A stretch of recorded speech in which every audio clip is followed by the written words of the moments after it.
In this week's episode, I'll show you how I take this 3D design and turn it into an actual product right here at Filament Friday.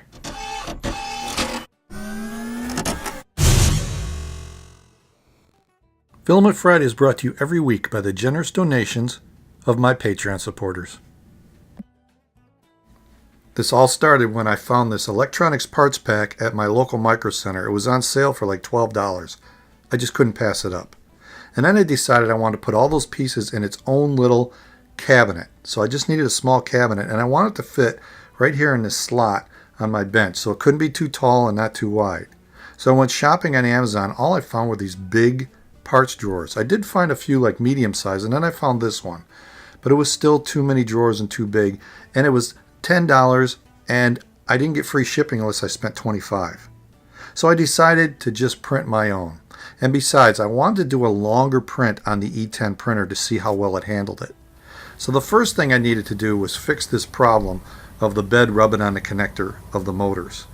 Now, it turns out that bottom H bracket that's black was actually bent and rubbing.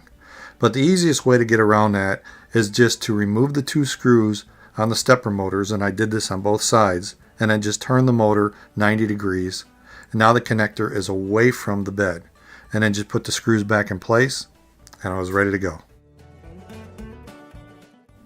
The design is based on these customizable storage box drawers by user Timfo on Thingiverse. I had already brought one into Tinkercad in a previous video, so I used that and made this. This is my design for my storage box.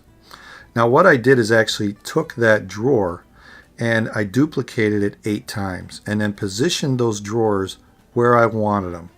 And there's basically a little over 5 millimeters between them on the sides and up and down. So I just needed to build this box out of 5 millimeter wide sections, which are just boxes, the box element reshaped. So if I ungroup it here, you can see what the pieces are.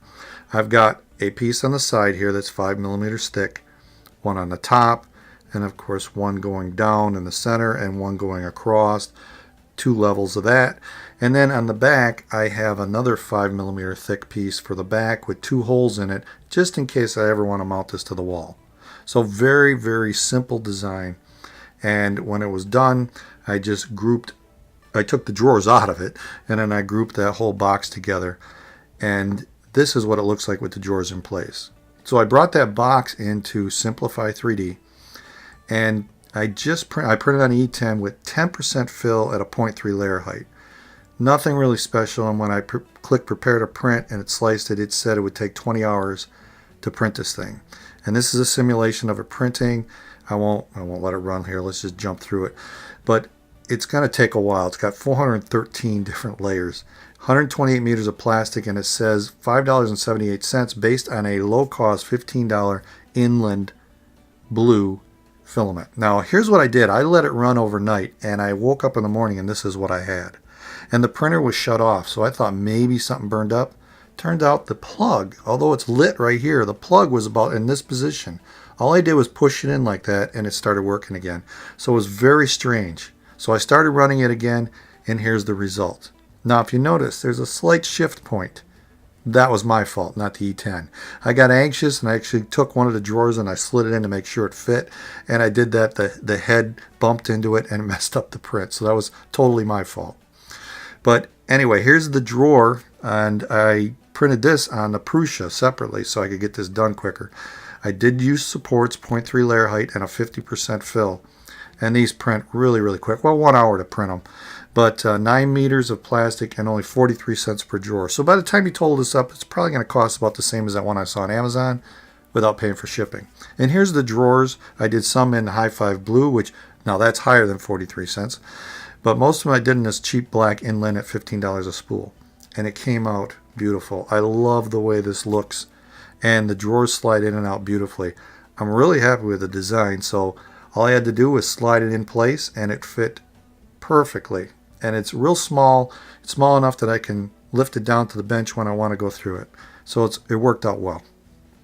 So there's the finished design, ready to put the electronics parts inside. Now this probably isn't the best design to sell your wife or your mom on letting you get a 3D printer. I mean, you can buy one of these things, as I showed, for about the same price it cost me in plastic. The difference is I got this done in less than 24 hours, which is quicker than they could ship it to me unless I did express, and then that would cost a lot more. Plus, I got it built exactly the way I wanted, in the size that I wanted, and if I ever were to break a drawer or something, I can just print another one. And best of all, the 3D printers did all the work. 2 Filament Fridays ago, I announced a contest for 20 of these Peel Poly bed material sheets direct from Peel Poly. 10 of them are going to my Patreon supporters, and that'll be announced on Patreon. 10 of them are going to the subscribers who left a comment in that video. Well, I did a random drawing, and the names will be announced in a few seconds. And by names, I mean the YouTube IDs. So if your YouTube ID shows up as one of the 10 winners, here's what you have to do. You have to send me a message through YouTube. So private message through YouTube with your name, address, and phone number. And it has to come from your YouTube ID, so I know it's really you. So that's it. Congratulations to the winners. And here are the winners. Congratulations. To send me a message, go to my About page, and in the upper right hand corner is a Send Message button. Click on that and send me the information. So that's it for this week. If you like what I'm doing, maybe check out some of these videos popping up over here. If you want to help support the channel, $1 a month to Patreon really helps. And if nothing else, click on that CHEP logo and subscribe. I'll see you next time on Filament Friday.